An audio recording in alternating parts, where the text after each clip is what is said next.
5, 4, 3, 2, 1, 0.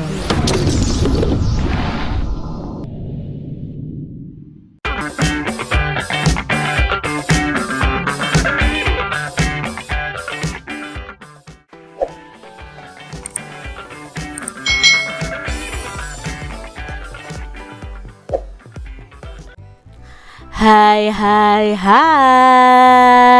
Selamat datang di channel YouTube Kak Citra. Apa kabar adik-adik semuanya? Kak Citra berharap kalian dalam keadaan yang baik, sehat, dan siap untuk belajar.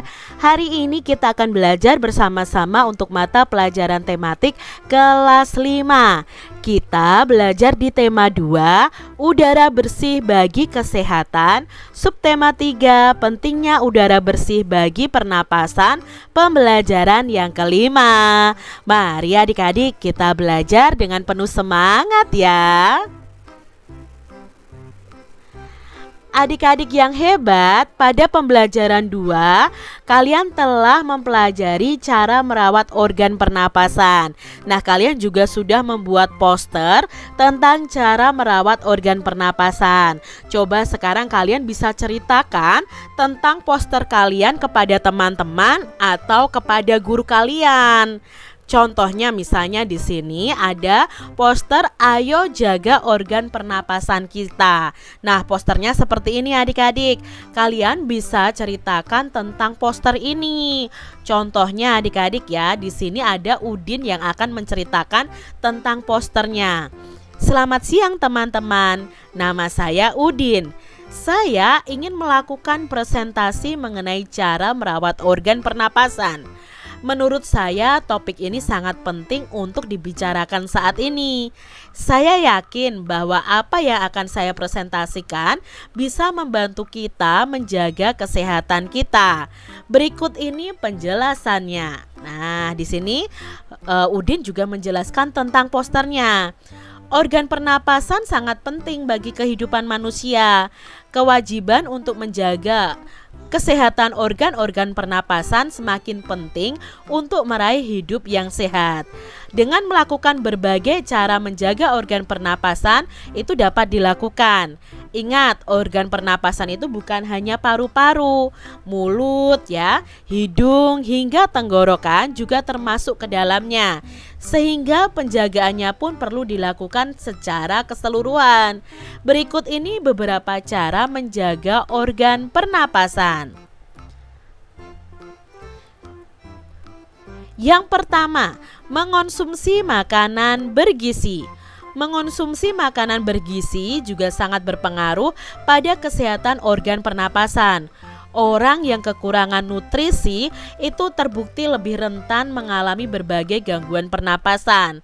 Beberapa vitamin dan mineral yang penting untuk menjaga organ pernapasan antara lain adalah vitamin A, vitamin C, vitamin E, zinc, kalium, selenium, dan magnesium.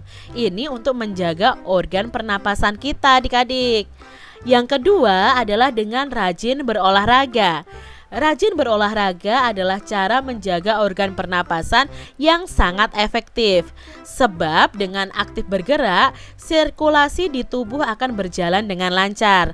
Dengan begitu, organ pernapasan terutama paru-paru akan selalu terjaga kesehatannya. Yang ketiga adalah dengan istirahat yang cukup ya. Kurangi istirahat dan tidur ya. Kurang istirahat dan tidur itu diduga bisa membuat organ pernapasan kita mengalami masalah. Hal ini disebabkan karena ketika tidur, organ pernapasan juga ikut beristirahat. Agar berbagai manfaat istirahat dan tidur di atas itu bisa kita dapatkan secara maksimal, jangan lupa untuk tidur sesuai jumlah jam yang dianjurkan. Untuk orang dewasa disarankan untuk tidur sebanyak 7-9 jam sehari. Untuk remaja 14-17 tahun itu 8-10 jam per hari.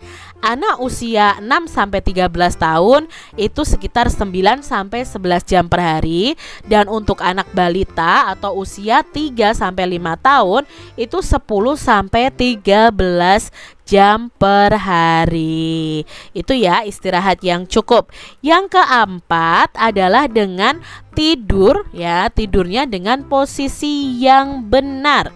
Posisi tidur benar adalah miring ke kanan dan jangan telungkup adik-adik. Posisi ini paling sering ditemui dan merupakan salah satu posisi tidur yang baik. Nah, tidur menghadap samping kanan ini dianggap paling sesuai untuk membuka jalan napas bagi yang memiliki gangguan pernapasan atau mendengkur saat tidur. Nah, itu tadi penjelasan poster yang dibuat oleh Udin. Nah, kalian bisa jelaskan seperti Udin ini adik-adik. Demikian presentasi saya tentang cara merawat organ pernapasan manusia. Semoga presentasi ini bermanfaat. Terima kasih dan selamat siang. Nah, adik-adik bisa tirukan ya Udin saat mempresentasikan hasil poster menjaga organ pernapasan. Adik-adik yang hebat, kalian telah mempresentasikan poster ya tentang cara merawat organ pernapasan. Apakah adik-adik suka dengan poster yang kalian buat? Dan bagaimana nih tanggapan teman-teman kalian dengan poster yang kalian buat? Apakah mereka juga menyukai poster kalian? Dan bagaimana poster hasil kreasi teman-teman kalian? Apakah mereka juga membuat poster yang bagus seperti milik kalian? Nah, Kak Citra berharap poster kalian bagus ya adik-adik ya. Nah, poster yang bagus itu akan menarik orang untuk membaca informasi yang tertulis pada poster itu adik-adik. Kalian bisa menambahkan gambar-gambar yang menarik sesuai tema posternya. Kalian juga bisa mewarnai dengan warna-warna yang cerah.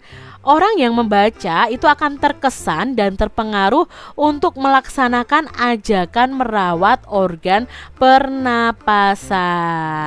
Nah, apakah selama ini adik-adik sudah menjaga organ pernapasan dengan baik? Apa saja yang telah kalian lakukan adik-adik? Apakah kalian menjauhi makanan dan minuman dingin? Apakah kalian menanam banyak tumbuhan hijau di lingkungan rumah kalian? Lalu adakah pengalaman menarik saat kamu melakukan itu semuanya? Nah, pada pembelajaran 2, adik-adik telah memilih pengalaman yang paling menarik sebagai tema membuat gambar cerita. Nah, sekarang saatnya kamu membuat gambar cerita. Berikut adalah langkah-langkah membuat gambar cerita adik-adik. Yang pertama, persiapan bahan dan alat. Sebelum menyiapkan bahan dan alat, sebaiknya kamu tentukan dulu jenis teknik yang kamu gunakan, teknik basah atau teknik kering. Kalau teknik basah tentunya memakai cat air ya. Kalau teknik kering ya bisa memakai krayon dan pensil warna. Setelah itu baru kalian persiapkan nih alat dan bahannya sesuai teknik yang digunakan. Setelah itu kalian membuat sketsa. Nah, setelah menentukan tema, langkah selanjutnya adalah membuat sketsa.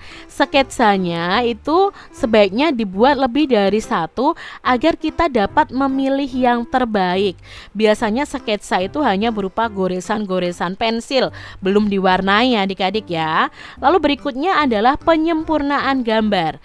Dari beberapa sketsa yang dibuat, dapat dipilih satu sketsa yang menurutmu paling baik. Kemudian kalian bisa sempurnakan dengan menghapus garis-garis yang tidak perlu dan menambah garis atau coretan yang dirasa perlu agar gambar itu tampak lebih hidup. Jika sudah mantap, baru kalian warnai gambarmu dengan baik. Itu tadi ya langkah-langkah membuat gambar cerita. Nah, pada pembelajaran 2 kalian telah menentukan nih tema gambar cerita kalian. Nah, sekarang persiapkan alat dan bahan untuk membuat gambar cerita. Lalu buatlah sketsa gambar cerita berdasarkan tema yang telah kamu pilih di pembelajaran yang kedua. Contohnya ini adalah tema aku menjaga udaraku bersih ya. Kita buat sketsanya dulu. Misalnya seperti ini gambar cerita ya. Baru kalian nanti kalau sudah selesai akan kalian warnai menjadi gambar yang lebih bagus dan diberikan teks percakapan karena ini adalah gambar bercerita. Nah, demikian tadi adik-adik pembahasan kita di tema 2, subtema 3 pembelajaran yang kelima. Semoga video pembelajaran ini bermanfaat ya untuk adik-adik semuanya, dan sampai jumpa lagi di video pembelajaran Kak Citra selanjutnya. Tuhan memberkati. Jangan lupa tekan tombol subscribe, lalu tekan loncengnya, tekan juga tombol like, lalu share ke media sosial kalian. Jangan lupa untuk ikuti media sosial Kak Citra. Terima kasih.